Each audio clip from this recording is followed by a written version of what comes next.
Gue jadi excited banget pas gue lihat ada yang komen di YouTube gue pas gue bahas video tentang Poco F3 setelah 4 bulan pemakaian. Komennya begini: menurut saya sebagai user Poco F3 dengan pemakaian 3 bulan juga belum bisa dikatakan terbaik di kelasnya. Masih banyak bug yang kadang saya temukan di HP ini. Main game sih oke-oke aja, tapi untuk pemakaian selain main game itu terasa banget minusnya. Saya sependapat dengan Bang David kalau Poco F3 bukan killer. Nah, itu dia. Gue juga setuju sih sama penggalan kata-kata kalau untuk Poco F3 itu bukan yang killer. Langsung aja gue pin komennya. Nah, gue baca-bacain lagi tuh komen-komen dari teman-teman yang lain. Dan ternyata ya begitu, isinya kebanyakan tentang keluhan dari Poco F3 yang screen dimming lah, black crash lah, layar green-tin lah, notif delay, dan masih banyak yang lainnya.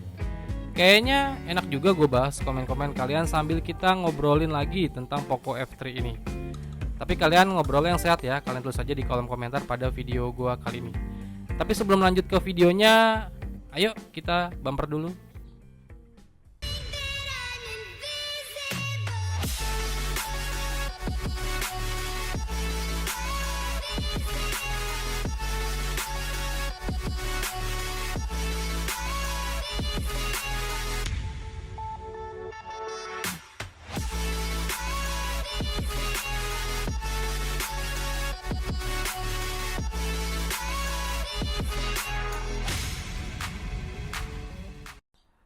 Sebenarnya udah dari awal rilis ini gue ngerasain bug yang ada di Poco F3 ini.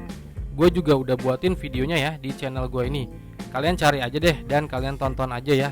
Tapi setelah nonton video ini sampai selesai ya. Oke. Dan gue juga udah sempet tanya sama direkturnya Xiaomi Indonesia, si Abang Alvin, lewat DM Instagram tentang kendala dan keluhan Poco F3. Dan dia balas DM gue dengan santainya, dia bilang itu hal biasa yang terjadi dengan layar green-tin di AMOLED. Masa sih? Perasaan gue juga banyak review layar-layar AMOLED nggak begitu deh. Ya waktu itu gue sih nggak ambil pusing buat semua itu. Tapi setelah kurang lebih 4 bulanan berlalu dan gue kepikiran bahas Poco F3 lagi. Ternyata banyak juga komen dari kalian yang sependapat sama gue tentang Poco F3 ini. Ya udah, gue rangkum komen-komen kalian jadi satu video gue ini ya. Yang bisa gue jawab akan gue bantu jawab pokoknya sebisa gua. Oke. Jadi yang pertama itu ada yang komen dari Muhammad Maulana Jaki Daud. Jadi bingung nih mau pilih F3 atau X3? GT. Oke, GT. Keren ya. Kalau buat jangka panjang ya. Soalnya kalau dilihat-lihat komen di sini pada ada masalah di green-tinnya. Ada saran? Lebih ke pemakaian sehari-hari aja sih. Game, iya, kamera juga iya. By the way, kalau green-tin itu ngatasinnya gimana ya? Ke service center kah atau cuman semacam bug doang? Nah, ini gue bantu jawab nih. Green-tin itu wajar, info dari Abang Alvin ya, bukan gua. Tapi kalau lo mau buat pakai HP untuk jangka panjang sih sebenarnya Poco F3 itu udah lebih dari cukup. Tapi kalau kepingin tahu kehebatan Poco X3 GT ya nggak ada salahnya. Tapi kalau lo bilang green-tin itu cara ngatasinnya gimana? Ya nggak bisa, karena layarnya ya udah tertanam aja hardware gitu. Jadi green-tin gitu sih. Itu menurut gue ya. Oke. Lanjut dari Ahyar Yuniawan. Layar AMOLED dengan refresh rate tinggi yang green-tin. Di beberapa smartphone di harga yang lebih tinggi juga ngalamin. Di Poco F3 kalau mau ngurangin green-tin, refresh rate-nya bikin dah jadi 90 Hz ya maksudnya ya. Tapi perlu cara khusus buat aktifinnya. Sebenarnya gue nggak sependapat mengenai green-tin yang dimana itu dalam kondisi wajar. Gue kasih contohnya layar HP Samsung nggak sampai segitunya sih. Ya nggak? Lanjut dari Decrom. Ada yang ngalamin sinyal full tapi notifikasi delay atau nggak masuk, jadi harus matiin nyalain data seluler baru lancar kembali. Ya itu gue juga sering alamin sih, sampai bingung ngakalinnya lagi. Selain harus sabar, ya emang begitu, notifikasi delay di Poco F3. Oke. Lanjut dari Casualties. Saya pengguna Poco F3 6/128. Woi, beli dari baru keluar. Oke, keren. Puas banget untuk performa gamenya, rata kanan semua tanpa lag. Lagnya LEK ya, bukan lag. Nggak ada kendala selama pemakaian, HP normal-normal aja, puas banget. Hasil kameranya mantep, fiturnya juga keren-keren, kamera depan dan belakang udah stabil, mantep pokoknya, tuh kata Casualties. Nah, komen yang kayak gini yang gue suka nih, tanpa mikirin hal-hal yang aneh tentang Poco F3. Dia sebagai user penikmat konten ngerasain betul performa dari Poco F3, dan dia nikmatin aja untuk Poco F3 nya, daripada pusing mikirin bug-bug yang ada, ya nikmatin aja, keren sih. Lanjut dari Banyu Sidratul Muntaha, screen dimming bukan bug bang, itu fitur. Ada yang komen lagi dari Charlie Carlos, maksudnya bang? Nah dijelasin dah tuh, itu fitur layar bukan bug, sama kayak di OnePlus punya fitur screen dimmer. Kalau terlalu panas, sistem otomatis nurunin kecerahan layar supaya panasnya turun. Oke, menurut gue boleh juga teori ini, dan agak masuk akal sih. Semoga aja ada video yang ngebahas tentang kasus kayak gitu ya. Lanjut komen dari Muh Akbar, Anjay apa anjing nih. Jadi pusing cok, mending Samsung A52 atau Poco F3. Tanggal 17 nanti mau beli, saran kan? Tanggal 17 ya, pas hari kemerdekaan. Oke, ada yang komen, bang lu nyarinya untuk gaming atau foto? Kalau buat gaming mending Poco F3, tapi kalau buat foto mending A52. Nah dia saling balas-balasan komen nih. Kalau gue sih yang penting kamera nggak jelek-jelek amat, terus nggak cepat lemot. Oke. WK sama bang, pusing karena A52 kameranya bagus banget ditambah ada OIS-nya. Tapi press to performance F3 nggak ada lawan. Karena gue rencananya mau pakai jangka panjang, akhirnya ambil F3 karena udah 5G. Kameranya mungkin nanti diakalin pakai Gcam biar lebih bagus. Kalau lu gak mentingin kamera, pick up aja F3. Oke, itu komen-komen dari kalian top, menurut gue keren. Gue setuju sih sama komen-komen kalian di atas. Kalau untuk pemakaian panjang ya Poco F3 udah yang paling tepat. Tapi kalau untuk penikmat konten ya Samsung lah yang udah gak ada obat. Lanjut dari Fahri Kudrihan, Xiaomi. Kalau mid-range oke lah, flagship skip dulu. Kapok beli Mi 11 Ultra, bug belum di fix sampai sekarang, sudah 2 bulanan, kalah sama Poco. Waduh, gila nih. Ini sih parah sih, sekelas Mi 11 Ultra aja masih ada bug. No komen lah gue. Lanjut dari Ahyar Ihsan, aku udah pakai 2 bulan, yang 8256. Wih, sombong. Masalahnya yang aku temui kalau sambil dimainin HP-nya baterainya lama banget ngisinya. Paling cepat itu kalau HP dalam keadaan mati. Terus kalau notif sering sekali susah dikeluarin. Kalau lagi main game tiba-tiba ada WA masuk, seperti nge-lag sesaat, dan kejadiannya lumayan sering. Tapi nggak selalu begitu. Terus aplikasi mengambang yang kayaknya belum matang banget. Mudah-mudahan Android 12 semakin cakep. Oke, mantep nih komennya. Tapi menurut gue sih ini sih lucu sih.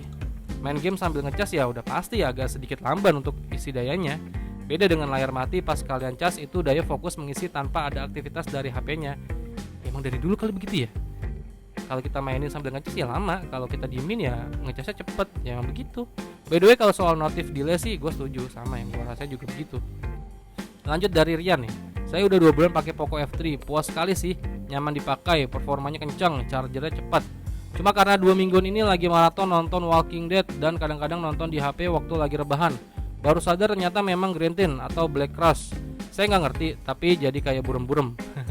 Layarnya kalau lagi nonton adegan yang gelap, kayak Walking Dead kan banyak adegan yang waktu malam-malam tuh. Tapi selain itu, asal gak sering untuk nonton film horor yang gelap gitu, puas banget sih. Saya sebelumnya pakai flagshipnya Samsung Galaxy S10 terus ke Note 20. Berasa lebih puas dari ini HP karena performa, baterai dan kecepatan chargernya. Padahal harga cuma separuh dari Note 20. Ini juga salah satu komen yang gue suka. Dia sebagai penikmat konten multimedia yang sangat nikmatin Poco F3 nya, sampai-sampai nemuin kendala dan bandingin sama flagshipnya Samsung. Ya, keren sih. Ya udah nikmatin aja. Lanjut dari Bismar Siregar, gue udah pakai nih HP dari tanggal 1 Agustus, jadi udah hampir 12 hari. Dan gue kecewa parah kali sama baterai. Oh ini pakai logat Batak kali ya. Dan gue kecewa parah kali sama baterainya. Sumpah boros sekali ini. Jujur kalau seandainya gue tahu baterainya Gigi, mending gue beli Poco X3 Pro aja kemarin. Soalnya baru 12 hari gue pakai, gue udah 2 kali buat nih HP mati total kali ya. Padahal dulu gue pakai HP Realme 3 setahun pemakaian baru tuh HP gue buat mati total ya total. Sumpah kesel banget gue sama ini HP, tapi ya karena gue beli pakai duit sendiri, gue tetap bersyukur aja, alhamdulillah. Iya bener banget, baterai yang ada di Poco F3 menurut gua lebih cenderung ke arah boros, itu yang gua rasain. Tapi tetap bersyukur aja sih karena belinya kan pakai duit sendiri. Slow aja, nikmatin aja, toh kelebihannya juga masih banyak dibandingkan bug-bug yang ada. Lanjut dari Rivaldo Rehata, calon HP terbaik 2021 di rentang harganya. Oke, gue setuju. Gue udah pakai 2 bulan dan nyaman sekali sebagai HP utama dan juga buat konten YouTube. Tinggal tunggu Mi Pad masuk Indonesia. Wih, keren nih Mi Pad. Nah, wajib tunggu juga sih itu. Menurut gue nih keren ini si abang sampai Poco F3 ini dijadiin konten YouTube. Semoga juga buat mesin penghasil cuan di YouTube ya, kayak buat ngerekam, take recording, bikin skrip, sampai ngedit juga pakai Poco F3. Itu sih keren. Keren. Lanjut dari Reza Setia Fauji. Beli ini HP tanggal 3 Agustus kemarin. Sekenan 1 minggu dapat 8/256 di harga 5 jutaan pas. Rencana sih buat rencana jangka panjang 5 tahunan pindah dari Redmi Note 8 Pro. Puas banget buat kualitas layar, speaker dan performanya. Kamera buat videografinya mantap. Kalau fotografi kurang lebih mirip sama Redmi Note 8 Pro. Bisa diakalin pakai Gcam. Buat baterai lumayan, dipakai pagi, sore aman, asal nggak ngegame katanya. Haptic feedbacknya yang paling nyenengin kalau buat ngetik, soalnya di Redmi Note 8 Pro ampas banget. WKWKWK. Buat Grantin kayaknya aman soalnya dapat batch produksi bulan 7. Oh, dia belinya di batch bulan 7 tapi dia dapatnya batch yang baru ya. Awalnya kaget ada black rust, tapi abis ngeliat di TV rumah ada black rustnya juga, ya udah nggak apa-apa, aman toh, nggak ganggu banget buat sosmed. Overall puas buat upgrade dari seri Redmi Note 8 Pro. Oke, keren Poco F3 buat penikmat multimedia juga nih, mantap nih komen kayak gitu. Lanjut nih kayaknya yang terakhir nih dari Bang Kubil. Gue pengguna Poco F3 8/256. Wih, sombong. Kendala di kartu Telkomsel. Mesti di-unlock 4G mulu, kalau nggak di-unlock signalnya hilang. Telkomsel kenapa di Poco F3 ada emoticon nangis? Udah nggak usah nangis, jujur punya gue sih enggak. Kita samaan pakai Telkomsel. Saran gue sih riset ulang aja coba HP-nya. Tapi jangan lupa backup dulu ya. Oke, jadi dari komen-komen kalian di atas gue simpulin sih kebanyakan yang mengalami kendala itu hampir semua merata di device Poco F3. Dan sampai saat ini belum ada solusi yang pas buat kendala itu. Malah cenderung kita harus menerima kewajaran atas kendala itu. Tapi gue juga suka sih buat kalian pengguna Poco F3 yang mengesampingkan beberapa bugs yang ada di Poco F3. Intinya kalian nikmatin aja HP-nya tanpa perlu mikir ini itu. Toh HP ini juga udah lebih dari kata cukup buat ngelibas semua multimedia saat ini. Dari main game, multitasking, edit foto, edit video, stabilisasi perekaman videonya juga keren, dan banyak hal lagi. Intinya HP ini udah terlanjur ngebut, jadi mau diapain lagi ya, intinya udah worth it banget. Secara harganya cuman goceng. Jadi ingat dari awal video ini gue bahas berkat komen dari si Yazing Jazz. Yang komennya begini nih.